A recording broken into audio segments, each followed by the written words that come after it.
Hello everyone, स्वागत है आपका यूट्यूब चैनल ऑनलाइन एजुकेशन में। मैं असिस्टेंट प्रोफेसर प्रवीण ठाकुर। आज जिस विषय को लेकर आप लोगों के बीच उपस्थित हूँ वो है आयुर्वेदिक फार्मिस्ट, जो है कोड 698 का पेपर मैं आप लोगों के बीच जो है सॉल्व करके प्रस्तुत कर रहा हूँ। तो जो लोग जो है विभिन्न प्रकार के एंट्रेंस एग्ज़ाम की तैयारी कर रहे हैं उन लोगों के लिए एचपीजी की हिस्ट्री, इंडियन इकोनॉमी से संबंधित जो है प्रश्न जो है मैं आप लोगों के बीच प्रस्तुत कर रहा हूँ। क्योंकि इस पेपर को जब मैं सॉल्व कर रहा हूँ तो जो एच पी जी के हैं, जो करंट के प्रश्न इसमें पूछे गए थे, इंडियन पॉलिटी जो इसमें पूछी गई थी, वो प्रश्न जो है मैं पहले सॉल्व कर रहा हूँ। और जो लोग जो है फार्मासिस्ट के लिए तैयारी करना चाहते तो उनके लिए भी पेपर जो है सॉल्व है सेकेंड पार्ट में। तो इसमें जो एच पी जी के से संबंधित जो प्रश्न पूछे गए थे या करंट के जो प्रश्न पूछे गए थे वो इस प्रकार से हैं। यदि आप चैनल पर नए हैं और यदि आपको इस चैनल से संबंधित जो है और वीडियोस को देखना है तो आप यूट्यूब पे जाकर जो है इस वीडियो के लिंक डिस्क्रिप्शन में देख सकते हैं। यदि आपको इसका पीडीएफ डाउनलोड करना है तो आप इस वीडियो के लिंक डिस्क्रिप्शन से कर सकते हैं। तो प्रश्न जो पूछे गए थे करंट से वो पूछा गया था, पहला प्रश्न कि भारतीय अर्थव्यवस्था की शक्ति क्या थी।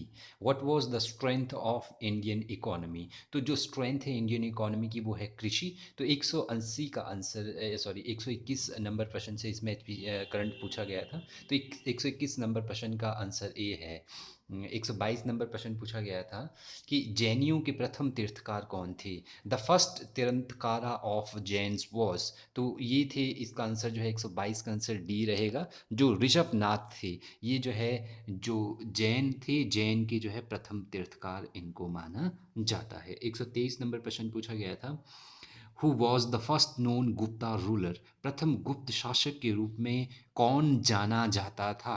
तो जो श्री गुप्त है इनको जो है प्रथम गुप्त शासक के रूप में माना जाता था। 123 का आंसर ए रहेगा। 124 नंबर जो प्रश्न पूछा गया था वो पूछा गया था कि पल्लवों की राजधानी थी। The capital of Pallava was. जो कैपिटल थी पल्लवों की, 124 का आंसर बी रहेगा, कांची।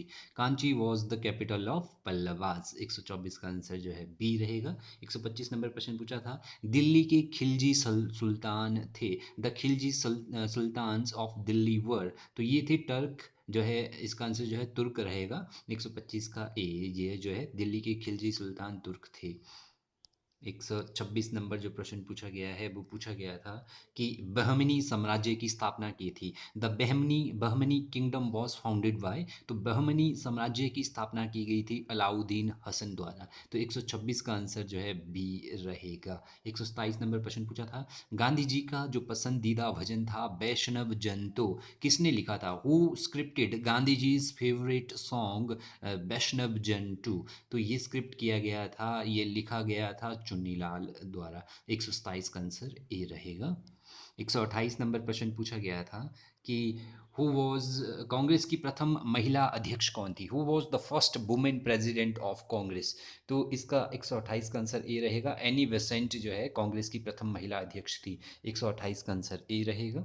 129 नंबर प्रश्न पूछा था, भारत की राष्ट्रपति की जो महाभियोग प्रक्रिया है वो कहाँ से ली गई है। तो भारत की राष्ट्रपति के विरुद्ध जो इम्पीचमेंट प्रोसेस है, the impeachment process of president of India is adopted from. तो ये अडॉप्ट की गई है यूनाइटेड स्टेट्स ऑफ अमेरिका के कॉन्स्टिट्यूशन से। 129 का आंसर ए रहेगा। यूएसए के प्रेसिडेंट से भारत के राष्ट्रपति को महाभियोग की जो प्रक्रिया ये ली गई है। और राष्ट्रपति के विरुद्ध महाभियोग तब लगाया जाता है जब वो संविधान के विरुद्ध कोई कार्य करते हैं। और संसद का कोई भी सदन जो है महाभियोग लगा सकता है राष्ट्रपति के विरुद्ध। और राज्यसभा जो है उपराष्ट्रपति के विरुद्ध जो है केवल पहले महाभियोग लगा सकती है।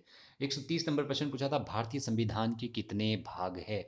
तो भारतीय संविधान के जो भाग है, भारतीय संविधान जो है इसके जो है 22 जो है भाग है, 22 पार्ट्स में डिवाइड है भारत का संविधान। तो 130 का आंसर सी रहेगा। 131 नंबर प्रश्न पूछा था, किस वर्ष सिक्किम को राज्य का दर्जा प्राप्त हुआ। तो सिक्किम को 1975 में राज्य का दर्जा प्राप्त हुआ था। 131 का ए आंसर रहेगा।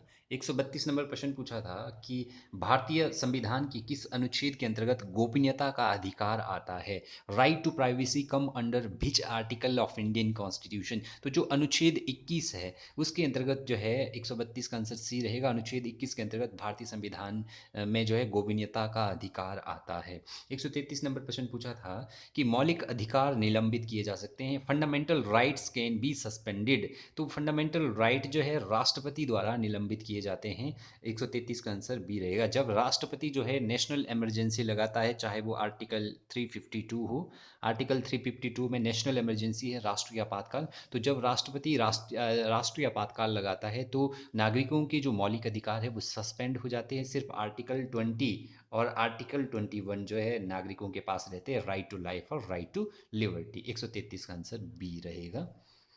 134 नंबर प्रश्न पूछा था कि सूर्य के सबसे निकट कौन सा ग्रह है? Which is the nearest planet to sun? तो जो सूर्य के निकट सबसे जो नज़दीक ग्रह है वो है बुध। 134 का आंसर बी रहेगा, जो है मरकरी। 135 प्रश्न पूछा था, निम्नलिखित में से कौन सा कार्बनिक चट्टान है? Which of the following is an organic rock? तो जो ऑर्गेनिक रॉक है वो है बी, कोयला। 135 का आंसर बी है, कोयला जो है एक ऑर्गेनिक रॉक है। 136 नंबर प्रश्न पूछा था कि विश्व का सबसे बड़ा द्वीप कौन है? The world largest island is? तो जो ग्रीनलैंड है, 136 का आंसर ये रहेगा, ग्रीनलैंड जो है विश्व का सबसे बड़ा द्वीप है। Greenland is the world largest island. 137 number प्रश्न था, सदाबहार वन पाए जाते हैं। Evergreen forest are found in? तो जो एवरग्रीन फॉरेस्ट है वो जो है जो विषुववृत्तीय क्षेत्र है, इक्वेटर रीजन है, इसमें पाए जाते हैं। 137 का आंसर डी रहेगा। 138 नंबर प्रश्न पूछा था, पृथ्वी का सबसे बड़ा पारिस्थितिक तंत्र है पृथ्वी का, the largest ecosystem of earth is? ये है हाइड्रोस्फीयर। हाइड्रोस्फीयर जो है 138 का आंसर जो है बी है, हाइड्रोस्फीयर पृथ्वी का सबसे बड़ा जो इकोसिस्टम है। 139 प्रश्न था, the world most humid continent is? तो विश्व का सबसे जो आर्द्र महाद्वीप है वो कौन सा है? तो जो दक्षिण अफ्रीका है, this is the world most humid, सबसे जो है आर्द्र महाद्वीप है। 139 का आंसर डी रहेगा। 140 पूछा था प्रश्न कि where do western and eastern ghat meets?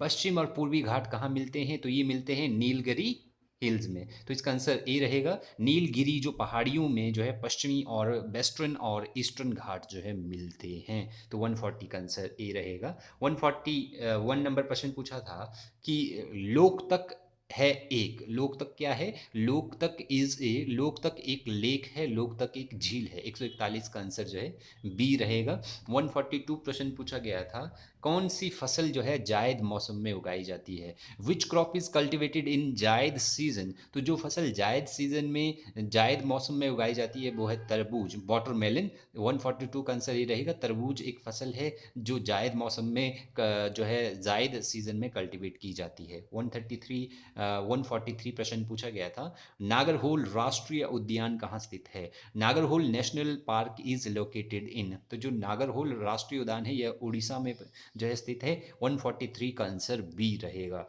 144 number प्रश्न पूछा था, उत्तम जो है गुण वाला कोयला है, the best quality coal is? तो जो एंथ्रेसाइट है 144 का आंसर डी रहेगा, एंथ्रेसाइट जो है उत्तम गुण वाला, गुणवत्ता वाला कोयला है। 145 नंबर प्रश्न पूछा था, निम्न वस्तु के लिए मांग गिरती है जब जो है क्या होता है? For an inferior good demand falls when? तो जब जो है आय बढ़ती है, इनकम राइज करती है, तब जो है वस्तु की जो है मांग गिरती है। 145 का आंसर बी रहेगा। 146 नंबर प्रश्न पूछा था कि price mechanism is a feature of? कीमत तंत्र लक्षण है। प्राइस मैकेनिज्म जो है पूंजीवादी अर्थव्यवस्था का एक जो है मैकेनिज्म है, कैपिटलिस्ट इकोनॉमी का फीचर है जो है क्या? Price mechanism. 146 का आंसर ए रहेगा। 147 पूछा था, भारत में राष्ट्रीय आय का सबसे बड़ा घटक क्या है? तो भारत में the largest component of national income in India is service sector. 147 का आंसर ए रहेगा। 148 नंबर प्रश्न पूछा था IDVI was established in which year? IDVI bank है, यह 1964 में एस्टेब्लिश किया गया था। 148 का आंसर जो है सी रहेगा। 149 नंबर प्रश्न पूछा था, plant cell wall is made of पादप कोशिका भित्ति बनी होती है, तो यह बनी होती है सेलुलोज की। प्लांट सेल जो है सेलुलोज से बने होते हैं। 149 का आंसर जो है ए रहेगा। 150 नंबर प्रश्न पूछा था, ईस्ट इज ए, ईस्ट जो है क्या है? ईस्ट एक फंगी है, ईस्ट एक कवज, सॉरी यह एक कवक है। 150 का आंसर बी रहेगा, कवक। ईस्ट एक कवक है। 151, निम्नलिखित में से कौन सी एक मछली है? तो 151 का जो आंसर रहेगा वो रहेगा सी, डॉग फिश। तो ये जो है एक डॉग फिश है, जो है इनमें से जो है डॉग फिश एक जो है फिश है। निम्नलिखित में से जो मछली है वो है डॉग फिश की प्रजाति। तो 151 का आंसर सी रहेगा। 152 नंबर प्रश्न पूछा था, निम्नलिखित में से कौन सा एक विद्युत रोधी है? तो which one of the following is an insulator? तो इनमें से कोई भी इंसुलेटर यहाँ पर नहीं है। 152 का आंसर डी रहेगा। 153 नंबर प्रश्न पूछा था, निम्नलिखित में से किस विकिरण को न्यूनतम जो है तरंग दैर्ध्य है? Which one of the following radiation has the least जो है वेवलेंथ? तो जो सी आंसर इसका सही रहेगा। 130 ए का जो है आंसर रहेगा। 130, ओ सॉरी 153 का आंसर रहेगा सी। 154 नंबर प्रश्न पूछा था, लोहे में लोहे में किससे तुरंत जंग लगती है? तो आयरन रस्ट क्विकली इन, तो इसका आंसर रहेगा सी। आयरन रस्ट क्विकली इन जो है सागरीय जल जो होता है, जो रिवर वाटर, सॉरी जो सी वाटर होता है, उससे जल्दी जो है लोहे में जंग लग जाता है। तो 154 का आंसर रहेगा सी। 155 नंबर प्रश्न था, हिमाचल प्रदेश की सबसे लंबी नदी कौन सी है? तो जो सबसे लंबी नदी है हिमाचल प्रदेश की वो है Chenab. Largest river of HP is Chenab. 156 number प्रश्न पूछा था, भूरी सिंह म्यूजियम हिमाचल प्रदेश के किस जिले में है? तो जो भूरी सिंह म्यूजियम है वो हिमाचल प्रदेश के चंबा जिले में स्थित है। 156 का आंसर रहेगा ए। 157 नंबर प्रश्न पूछा था, बाबा बालकनाथ मंदिर हिमाचल प्रदेश के किस जिले में है? तो जो बाबा बालक मंदिर है वो है हमीरपुर जिले में। यहाँ पर इनमें से कोई भी नहीं आंसर आएगा। 156 का आंसर यहाँ डी रहेगा। बाबा बालकनाथ मंदिर जो है हमीरपुर जिले में है। अगला जो है प्रश्न है 158, छन्नक छम लोक नृत्य हिमाचल प्रदेश के किस जिले में जो है किया जाता है? तो जो छन्नक छम फोक डांस है ये परफॉर्म्ड किया जाता है लाहौल एवं स्पीति में। Chhanak Chham folk dance is performed in Lahaul and Spiti district. 158 का आंसर जो है बी रहेगा। 159 प्रश्न पूछा था, इफ फेल इज कोडेड एड एज 2134, अर्थ इज कोडेड एड 519541590, पर्ल विल बी कोडेड। तो पर्ल को जिस प्रकार कोडेड किया जाएगा वो किया जाएगा जो है 24153। इसमें जो है आपने सिंपल जो है ये जो पी दिया गया है, तो पी की वैल्यू यहाँ पर 2 दी गई है, तो इस वाले पर्ल में आपने जो है पी को जो है 2 लेना था। उसके बाद जो है आपके पास जो है अर्थ दिया गया है, अर्थ का जो कोड दिया गया है वो 4 दिया गया है, तो आपने इस ए का ई का जो है पर्ल में से जो है इसका कोड 4 लेना था। और उसके बाद जो है अर्थ में जो दूसरा ए दिया है उसका कोड जो है हमारे पास जो है 1 दिया है, तो उसके बाद आपने यहाँ भी हमारे पास ए दिया है तो उसका आपने 1 लेना था। उसके बाद जो आपके पास जो है आर दिया हुआ है पर्ल में, तो अर्थ यहाँ पर है तो अर्थ में जो है कोड आर का 5 है, तो इसका कोड 5 आना था। और एंड में जो है एल था, तो पेल का जो एल है तीसरे नंबर पर यहाँ पर था, तो पेल में जो कोड दिया है 3, तो इसका जो है ये एग्जैक्ट आंसर आना था 24153। सिंपल रीजनिंग थी ये। 160 नंबर प्रश्न पूछा था कि अंग्रेजी वर्णमाला में आर की बाएं की ओर पांचवा अक्षर कौन सा होगा? तो यदि आप जो है अंग्रेजी वर्णमाला को बाएं से पांचवी ओर को देखेंगे तो जो अक्षर आएगा वो आएगा एम आएगा आपके पास। 160 का आंसर ये रहेगा। 161 प्रश्न था, खेलो इंडिया यूथ गेम्स 2019 में निशानेबाजी में सबसे युवा स्वर्ण पदक विजेता कौन है? तो जो 2019 में जो खेलो इंडिया यूथ गेम्स हुआ था उसमें जो है निशानेबाजी में सबसे युवा स्वर्ण पदक विजेता थे अभिनव शॉ। तो 161 का आंसर सी रहेगा। 162 नंबर प्रश्न पूछा था, किस देश ने सन 2019 के लिए G77 की चेयर प्राप्त की है? तो ये फिलिस्तीन ने जो है 2019 के ग्रुप के लिए जो है फिलिस्तीन की चेयर प्राप्त की है। 163 नंबर प्रश्न था, सर्वप्रथम ग्लोबल एविएशन जो समिट किस शहर में हुई थी? तो जो जो एविएशन समिट हुई थी यह हुई थी मुंबई में 2019 में।